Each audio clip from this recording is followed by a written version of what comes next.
This is the District of Columbia v. Heller.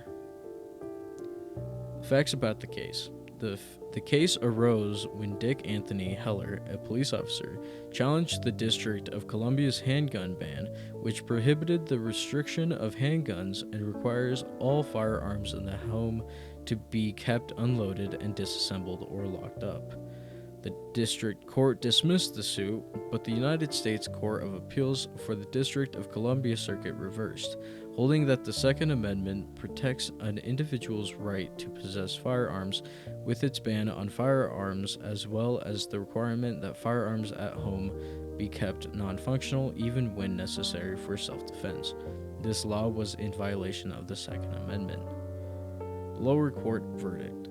In the Parker v. District of Columbia, 6 residents of the Federal District of Columbia asked the court to enjoin enforcement of 3 provisions of the district's Firearms Control Regulation Act of 1975 that generally banned the registration of handguns, prohibited the carrying of unlicensed handguns or any other deadly or dangerous weapons capable of being concealed, and required that lawfully stored firearms be disassembled or locked to prevent firing.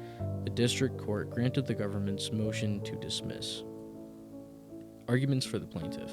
Respondent Heller, a D.C. special policeman, applied to register a handgun he wished to keep at home, but the district refused. He filed the suit seeking, on Second Amendment grounds, to get rid of the city's enforcement of the ban on handgun registration.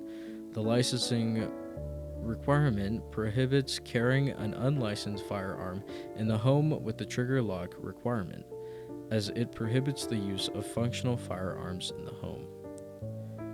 The arguments for the defendant. The District of Columbia law bans handgun possession in making it a crime to carry an unregistered firearm, prohibiting the registration of handguns and providing separately that no person may carry a handgun that is not licensed by the chief of police, who was authorized to issue a 1-year license. In addition, it required residents to keep lawfully owned firearms, which would include long guns, to be unloaded and disassembled or bound by a trigger lock or by a similar device.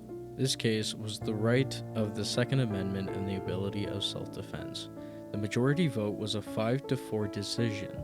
The date for the decision was June 26, 2008.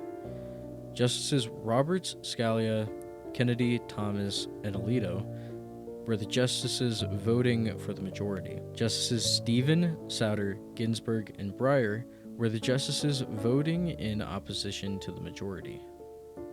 Majority opinion. Justice Antonin Scalia delivered the opinion that the ban on registering handguns and the requirement of keeping guns in the home disassembled or non-functional with a trigger lock mechanism violated the Second Amendment.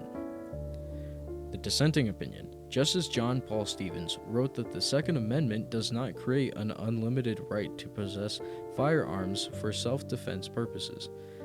Instead, the most natural reading of the amendment is that it protects the right to keep and bear arms for certain military purposes, but does not curtail the legislator's power to regulate non-military use and ownership of weapons.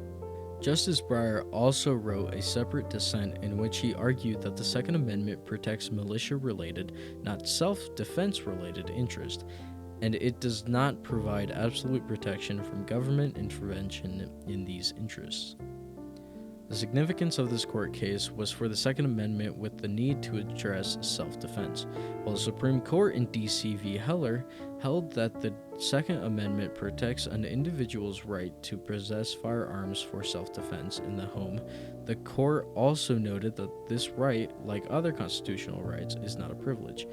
The court identified several lawful measures that would not violate the Second Amendment, which includes the ban on dangerous and unusual weapons, being armored piercing rounds or machine guns, the restrictions on gun ownership by felons and the mentally ill, the laws forbidding carrying firearms in sensitive places such as schools and government buildings, and the law imposing conditions and qualifications on the commercial sale of firearms.